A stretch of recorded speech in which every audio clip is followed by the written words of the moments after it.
and all of our parts were kind of being figured out as we went, but Phil showed up and you went, well, that's something that I'm going to hear a lot from. And I'm just heartbroken. I saw him play all these great parts in New York on stage, and he should be doing his second Death of a Salesman. He should be doing his second Long Day's Journey into Night. So I feel just devastated that we didn't get more of him. And all of those, the characters and the two competing.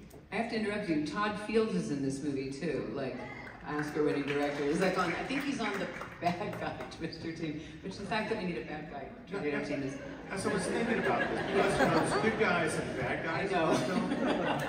But really, it's only one bad guy, right? Right, the tornado. I remember I saw Titanic with a friend, and when Billy Zane was running around with a gun, she leaned over and said, "Because there's not enough going on." That's what he said of this movie, but it made it fun to watch. The rest of his team were actually nice guys. Yes, you know. And they were trying to do stuff with their computers and their high-tech. Yeah. There would be which I thought was kind of made up, but it's all is actually true. This thing that they try to do is the thing they are still trying to do, a version of it. So I was going to ask about that. So first of all, is that Dorothy thing a real thing? It was, and now there's I think this much more sophisticated version of it, but the best anyone's been able to figure out is get something up and in it to tell you where it's going so that it does less damage. So we want to talk about how do you rehearse for this film? What the pre-production before you get out on location in beautiful Oklahoma? Yeah. I don't think that we can make fun of Oklahoma here in Texas, right? I don't remember anything like rehearsing. I think if we'd rehearsed, we all would have left. Said we're not doing this. So I don't think there was a lot of rehearsing, but I've never been in a movie that, I mean, it was 4.5 months or something. I make movies that are 30 days, 21 days. So we were there a long time. And really what saved me was these actors. I just fell in love with them. I just adored them so much. And when the circumstances are less than glamorous, you cling to each other, and we really had a lot of fun and during a hard shoot. So you mentioned that there was not a lot of CGI in this, but there was some. Yeah, there definitely is some. So what was it like, because probably you haven't acted much in a situation where there's going to be a twister back here, act as though. I mean, acting is more and more that way now, though. There'll be a piece of tape, and you're looking at the most important thing that's ever happened in your life. So a lot of an actor's work is imagination. So we had a lot of that, but he, thankfully and regrettably, allowed us to not imagine a lot of what happened and actually sprayed us with fire hoses and threw broken glasses. Oh yeah, there was a jet engine blowing on us. I mean, it was insane. I've never heard of anything like it.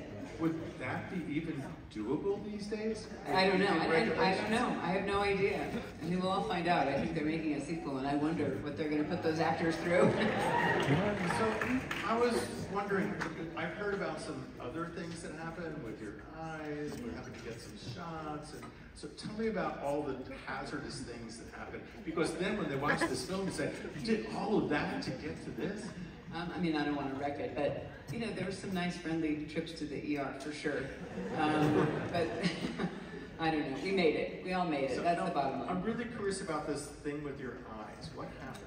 Well, I don't want to wreck it for everybody, but basically, there were days where it wasn't stormy, it was sunny. And now with a click of a computer, you could make the sky darker, but keep the actors lit.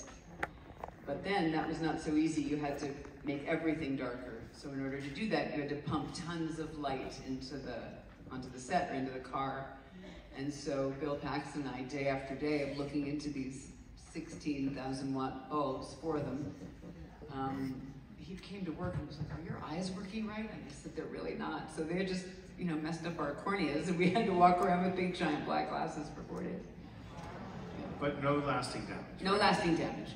Which is good, but it just makes you appreciate it. Yeah, it's a fun, and you know what? I thought to myself, if I were making the next Twister, I would do a lot of it the same. I hopefully would, you know, hopefully nobody would get hurt. I'd have to make sure nobody got hurt, but I think it looks cool largely because a very small amount of it is CGI, so he was right in the end. Right, but I think it would be more difficult to do that Well, I think a studio would say, not giving you all that money. You can do 3 clicks, and sometimes the clicks would probably be as good or better, but a lot of times they wouldn't. And it's shot on film, so by 2 beautiful DPs. So. Yeah, which is really kind of important. So, and because there's so much CG in this, and I mean, there's very little, but there's some of it.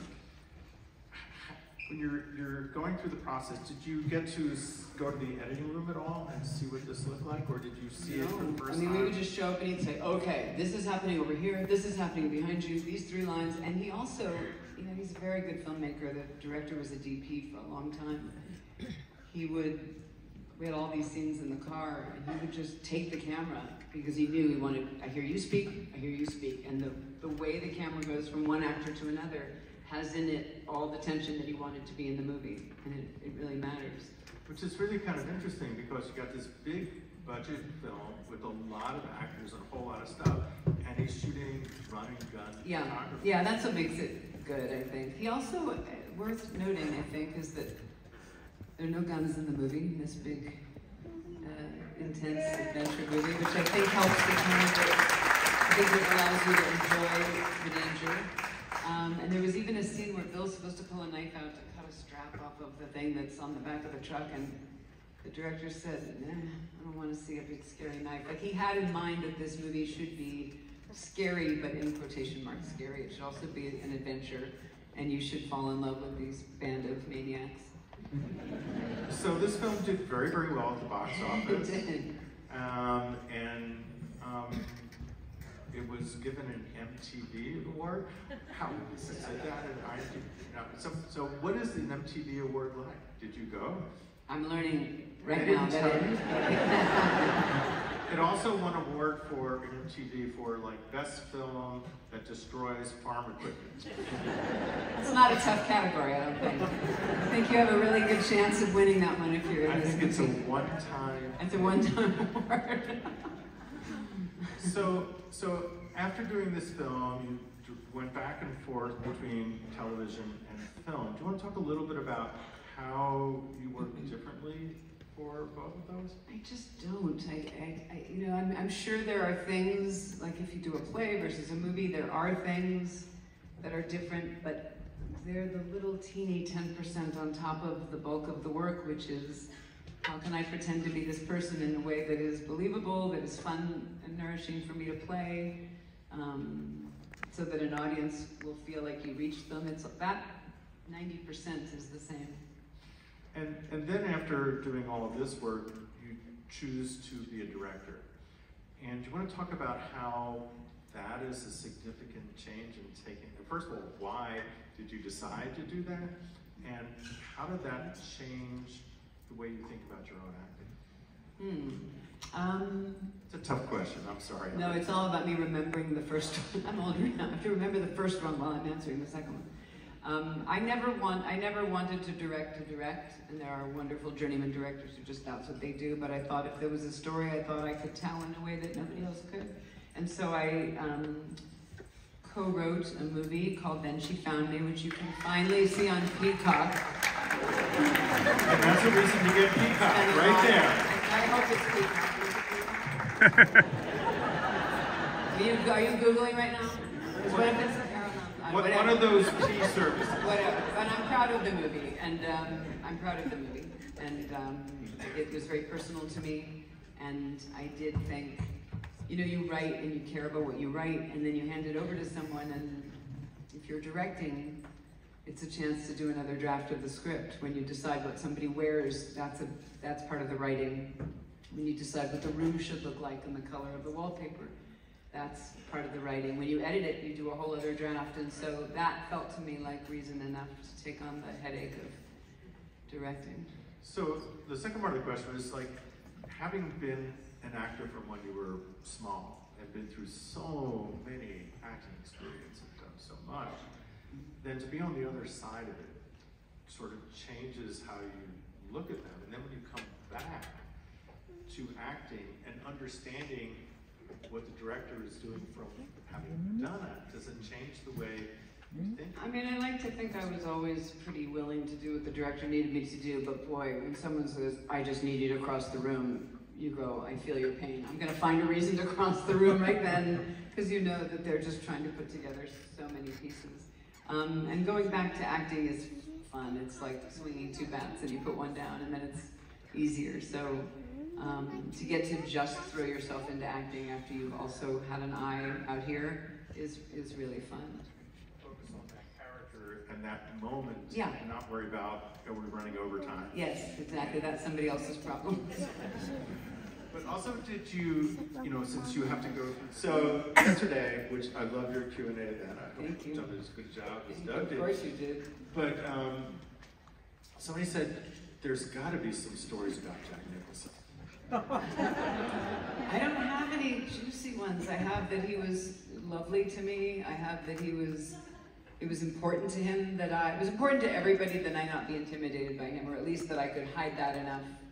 Because if you've seen that movie, she's a little intimidated, and then he says something about her kid, and she's no longer intimidated. So, and I didn't even have a kid then. Now I could play it in my sleep. Mess with my kid and I'll kill you. But then I had to imagine someone else that someone was saying something about, and so I don't know if this makes sense, but the only way I could get over being intimidated is to choose something I was speaking about that meant more to me than how great Jack Nicholson was. That had nothing to do with him. That was all me. He was lovely. He wanted me to succeed. He cheered for me when I won awards. He was just the best. Just the best. One last question. I promise this is the last question. So, family isn't very important. You have a daughter, and working is really hard. And how do you find, because when you take on a role, that is very intense, particularly if you're on location. It's just your mind is so entwined with that. And so many people in the film business struggle to find that kind of balance. But I think you inherently have a good sense of that. You strike me as somebody with really your head is screwed on in a very good way. So what is your secret sauce? I mean, I don't have a secret sauce. I worked less when my daughter was around, not because I'm some wonderful mother, only because there was just nothing more rewarding than that for me. And to go off and play someone's mother and not be there to be her mother, it never felt right. But when I did work, in terms of switching it on and off, I've rarely had trouble with that. I mean, when I did As Good as It Gets, I was also doing Mad About You, so extra switching. That is a lot of work. Yeah, but things like clothes help, the wardrobe helps, and the other actor helps, and the homework you've done helps. And this movie was just like, just to survive. If you survive it, you've won. So there wasn't a lot of stuff, and I didn't have a kid, thank God. So that's this is the kind of movie I wouldn't have done. My daughter's now 19 and headed off into her life, but this is the kind of movie, 4 months, night shoots, 16-hour days, miles from home. This is the one I wouldn't have done had, were she born, so I'm glad I did it before. And so are we. Thank you. Thank you all very much. You guys are going to love this movie.